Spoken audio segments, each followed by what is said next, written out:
If I speak in the tongues of man or of angels, but do not have love, I am only a resounding gong or a clanging cymbal. If I have the gift of prophecy, and can fathom all mysteries and all knowledge, and if I have faith that can move mountains, but I do not have love, I am nothing. If I give all I possess to the poor, and give over my body to hardship that I may boast, but do not have love, I gain nothing. Love is patient. Love is kind, does not envy, does not boast, it is not proud.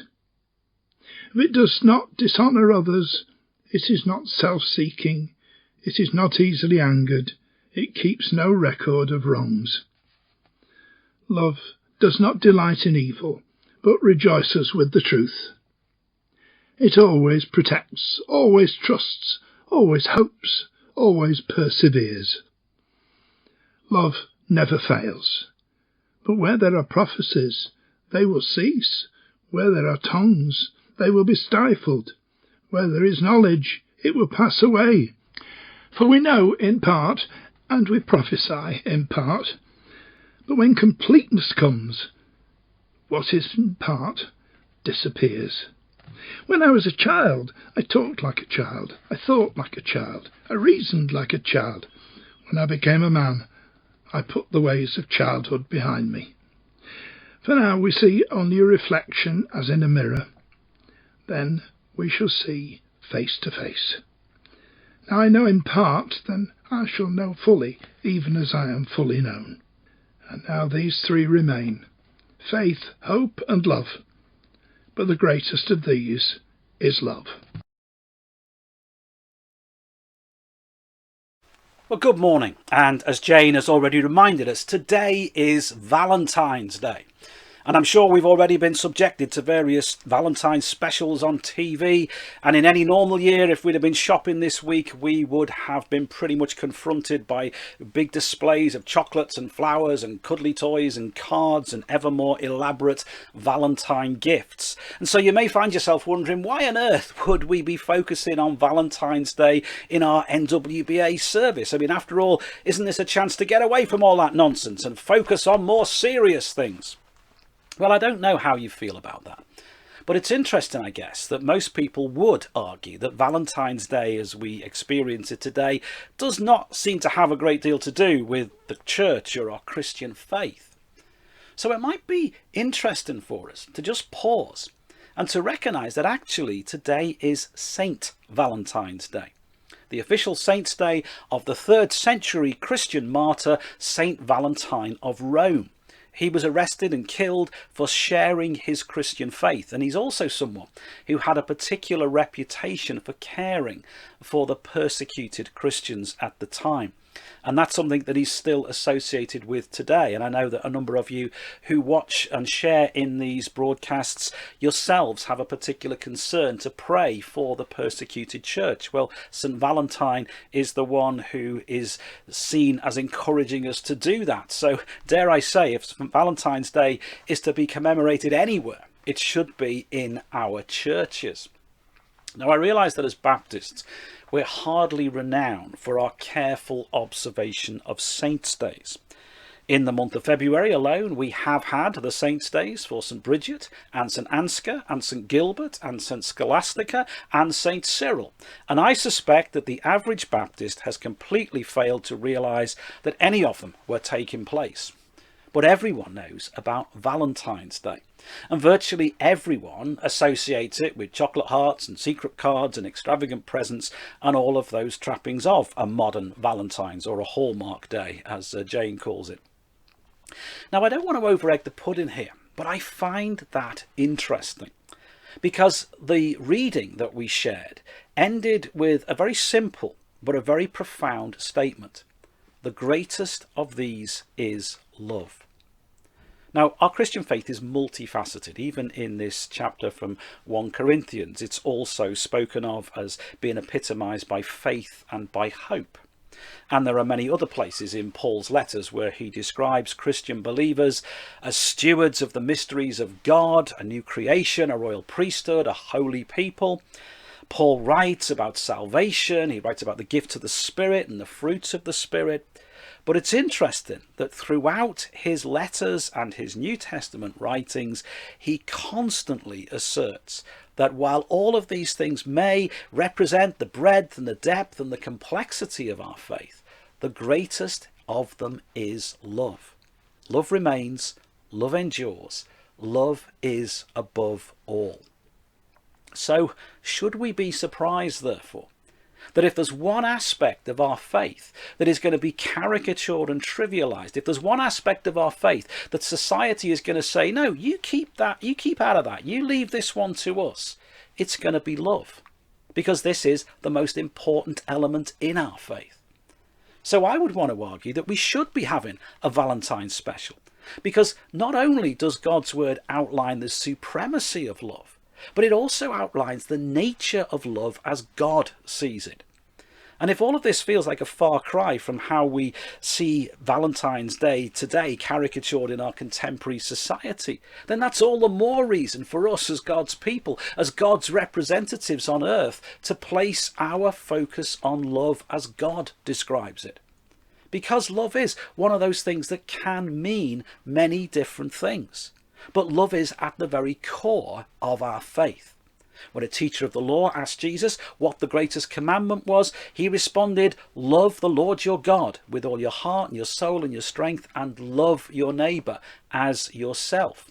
When Jesus is in the upper room with his disciples, he says, a new commandment I give you, that you love one another as I have loved you. And sure, we may be able to point to the cross as the central element of our faith, Christ crucified. But what is it that Jesus says on the night before he died when he's talking to his disciples? Greater love has no one than this, than to lay down their life for their friends. And it's pretty clear from everything else that's happening and everything else that's being said that Jesus is referring to his own death here, the laying down of his life. And so, yeah, we cannot preach the cross. We cannot preach Christ crucified and not preach about love. So it's not difficult for us to recognize how important love is. But if love is so capable of meaning different things, if it is so capable of being misrepresented, then again, it's equally, if not more important, that we also understand what love is, and seek to understand that from how love is described to us in God's word. And as Paul outlines in these verses, love is so much more than the roses are red, violets are blue way that it gets presented in Valentine's cards. Now that doesn't mean that they cannot be a profound and meaningful symbol of a far deeper and far more beautiful commitment of love. But we've got to be honest and say that, like all symbols, they can also become empty gestures. I am sure there are some wonderful stories out there of how real and lasting love has blossomed because one individual has dared to send a Valentine card to someone that they admire. But I'm sure that there are also many of us that would hope that some of the Valentine cards that we sent in our teenage years stay well and truly unearthed, and we hope that they're well and truly forgotten. And it's interesting that Paul's classic description of love also begins with a catalogue of empty gestures. And in this case, it's not overpriced flowers or extravagant cards, but it's the things that we do in church. Though I speak with a tongue like an angel, though I may be the most compelling and eloquent speaker in the room, he says, if I speak without love, then I'm just another clanging gong. It's just another empty gesture. And I may have some great spiritual gift like prophecy. I may be recognized as knowing and understanding more about God than anyone else in the room. And I may be able to outdo anybody in my acts of faith. But if I'm not acting out of love, then this is all nothing. This is just an empty gesture.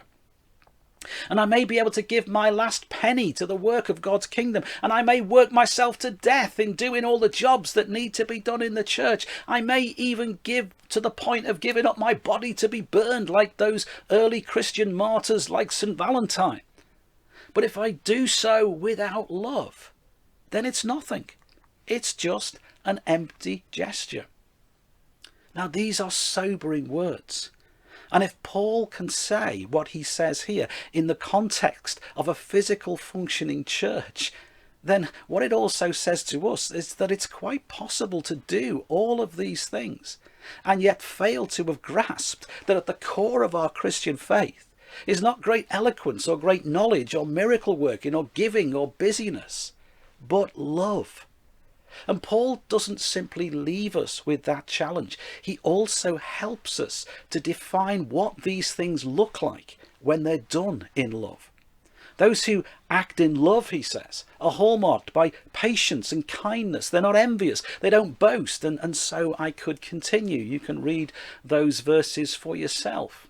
These are very real and clear expressions of who we are. They're not a gloss that we put on things like a Valentine card. They are real and genuine expressions of love. You know, there's a bit of a refrain that I sometimes hear people use when they're going to criticize or have a go at someone. I'm only saying this in love. And you know that as soon as you hear that phrase, the chances are that what's coming next is going to be anything but loving. The love of which Paul is speaking is not some kind of spiritual immunity card that we can play when it's required.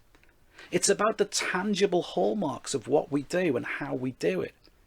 You know something is loving, not because someone tells you that it's loving, but because you can see that it's kind and it's patient, that it's done not out of envy or seeking to be boastful.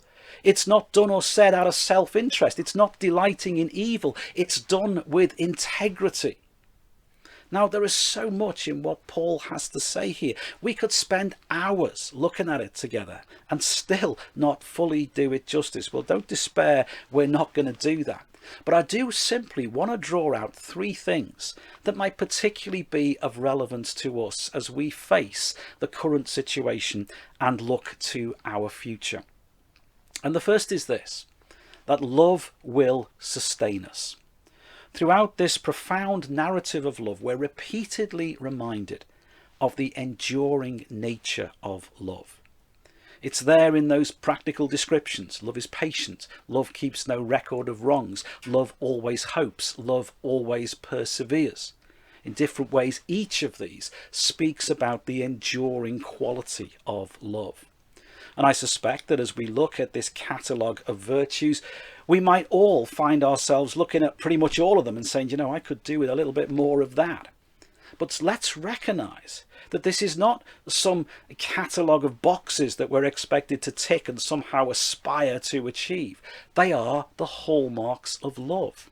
And if we truly have love for God and love for one another, if we truly receive the love of God and the love of our sisters and brothers in Christ, then these will be its natural fruits, not some imposed expectation. And this theme of the enduring nature of love continues all through these other things. All of these religious activities that the Corinthian church could get itself so immersed in, like prophecy and tongues and knowledge, they're all going to pass, says Paul. But love remains. Love never fails. And just in case we haven't got it, as I said at the beginning, he strips it all away in that final sentence of verse 13. Now these three remain: faith, hope, and love. And the greatest of these is love. And I simply want to invite you to embrace that reality in the circumstances that you find yourself in right now. In the last 9 months, we've had to live with the truth of that statement, these things will cease, in a way that probably none of us have ever done before in our lifetimes. And we cannot run away from the logic of what Paul has to say here. If those things are all you've got, even if you are the ultimate expert at all of those things, if you have no love, then you're just a clanging gong or a clashing cymbal. When you do those things, then that's all they are. But when they're taken away, you have nothing else. So if your faith is simply founded on a whole raft of activities that Paul lists in these opening verses, then you're in trouble. None of these things are wrong in themselves, but they can become wrong if they become a substitute for knowing and living and sharing the love of God. But if your faith is founded on love, then sure, you might miss these things. You might be disappointed that the opportunity to engage him has gone for a season. But you will have a light grip on them anyway, because you already recognise that what really matters is the love of God. And this love endures even when those things are gone. So God has equipped us for isolation and lockdown because love survives through it. Love sustains us through it. And the greatest of everything is love. The greatest element in our faith is unassailable by the circumstances that we're in. So love sustains us. But we might also recognise that love defines us. Our world has changed dramatically over the last 9 months, and it's left a lot of us asking a lot of questions. Many people have managed to sustain their faith. Some have even managed to find faith without the regular activities of the local church. Some of our church buildings have become community hubs, others are vaccination centres. And we've seen all kinds of community groups and support structures emerge that are now doing the things that once would have been the domain of the local church. And many of us are asking, therefore, well, what's going to be our role and purpose in the coming years? Where does the church fit in when so many of the activities that it traditionally did have either gone online or are now being done by other people? And maybe a big part of the answer to those sort of questions might be found in these words of St Paul. You know, we've already noticed how Paul has very little time for big gestures and grand schemes, or at least those that are simply an end in themselves. And perhaps the core message that emerges here is that what matters is not so much what we do, but how we do it. And I really want to implore you to use the time and the space that we have at the moment to think about what kind of church God is calling us to be in the future. Because what I hear in these words of Paul is that it isn't that important whether we run a youth club or a drop-in, or we have a brilliant worship band or a fantastic speaker. But what does matter is that we are known as a community of kindness and patience, where there is not envy and boasting and pride and all of those other hallmarks of love that he talks about are present. You know, what we've learned in this pandemic is that the church will not stand out in the future by what it does. Because yes, just about everything that we do is also being done by somebody else. But we will stand out by the way that we do it. And it's kindness and it's patience and it's serving others, it's protection and trust and hope and perseverance that have held our society together in the last year. And it's where those things are absent that we've been caused the most frustration and despair. And again, let's remember that this is not some kind of checklist that we need to make sure is present. These are the natural outcomes of a community that is defined by love. And in this season, when we are isolated from one another, when our freedom of movement is curtailed, we can nonetheless see it as a season of preparation. Not by making plans or devising great schemes for our future, but by rooting ourselves again in God's love. By embracing and being embraced by this agape love, by taking seriously that new commandment which Jesus gave to all of his disciples, that you love one another as I have loved you. And that takes me to my third point, which is simply the priority of love. Now, I doubt if many people would disagree with much of what I've said so far, but we're all human. And it's so easy to still give the bulk of our time and our energy and our concentration to organising things. And if you're part of a local church, then there's awful lot of organising to be done. But Paul could not be clearer. All of these things that can so easily consume our time will pass away. They are secondary. And while we might think that the things we do are important, frankly, we're still in the beginner's class, he says. We might prophesy, but frankly, we only know a fraction of what there is to know. Compared to God, we are still like children. We still have such a long, long way to go. We're catching glimpses at the moment, like an image in a misty mirror. We have so much more to learn and to experience. So see the things that we do in that light. See them for what they are, a shadow of what is to come. And don't get too attached to them. Get attached to what will last for eternity. Because at the end of the day, when all of this is stripped away, 3 things will remain, he says: faith, hope, and love, and the greatest of them is love. And recognizing the greatness of love is not just a matter of elevating our view of love, but diminishing our view of those other things that can all too easily preoccupy us. And that's going to be a challenge. Because I suspect that losing some of those trappings and those routines of life might well have made us all the more determined to get them back when the opportunity comes. The circumstances that we're going through may well have made the things that Paul already says aren't important actually begin to appear a lot more important to us than they actually are. We need to get this agape perspective, and we need to get it now, because we will come out of lockdown. And we'll be hit by an avalanche of expectations and aspirations and wanting to do all the things that we haven't been able to do for months. And we're human. And it's quite understandable why we're going to feel that way. But we're actually going to need to work really hard at getting our priorities right, because we simply won't be able to do everything. We won't be able to fulfill every dream and meet every expectation. We are really going to need to know what matters and where our priorities need to lie. And Paul gives us the compass that we need to navigate our way through that sea of human aspirations and hopes and expectations. Root yourselves in the love of God, he says, because it's that will sustain you through what will be yet many months of uncertainty and challenge. Be defined by the love of God, irrespective of what we do or do not do over the coming months. How do we make sure that everything we do bears the hallmarks of God's love? And give God's love the priority it deserves.